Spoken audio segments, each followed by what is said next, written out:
Establishment bashing. Examples abound in American politics, including on Capitol Hill. Let's go to Newsmax, Washington, where we call on the gentleman who knows all that's going on there. He's John Gizzi, Newsmax chief political columnist. John, always good to have you here on Newsmax Prime.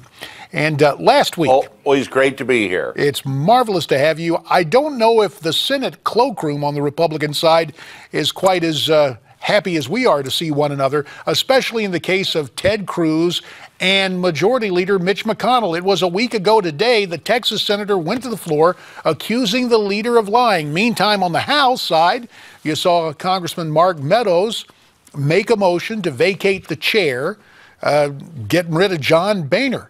What's going on? Are the conservatives and the leadership in both houses so far apart that the Republican majority on both sides could be in trouble? No, I don't think so, JD. And I will say to you that based on what seats are up in the Senate and the way that redistricting came out in the House of Representatives in most states, maybe not in Arizona, Republicans will maintain control of the House and Senate for the remainder of the decade. Now, that said, whenever you have a lot of people, you're always going to get dissent of some kind. I always said I'd never want to be majority leader of the Senate in the 1980s, having to deal with the liberal New Englander John Chafee of Rhode Island and the conservative Southerner Jesse Helms of North Carolina. The difference today is that many of these people put their dissent in their briefcases and left it outside the Senate floor. The modern-day equivalents of a Helms, let's say, such as Ted Cruz or Mark Meadows, do not. It's aired in public.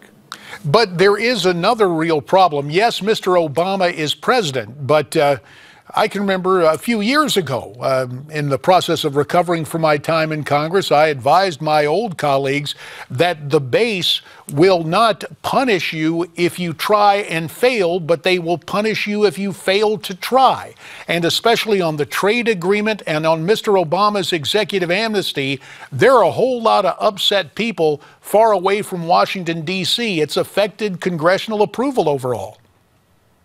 It certainly has, JD, but I would also remind you, you know as well as I do that on the trade agreement, conservatives are divided and Republicans are divided. There is no unanimity on free trade or fair trade, and even in defining the TPP, people see it different ways.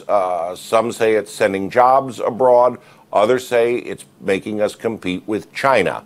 You have to listen to the debate. So I don't see punishment over that particular issue. Immigration is another story.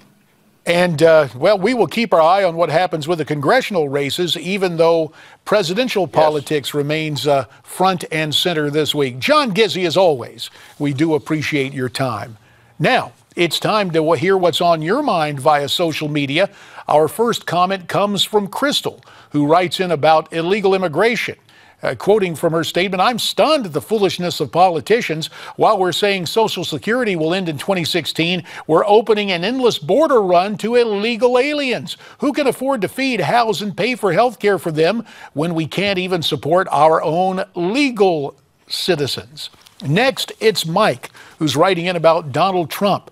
Was reflecting on the Donald recently, trying to compare him to prior presidential candidates. "I like what Donald Trump's got cooking. Ordered my hat today."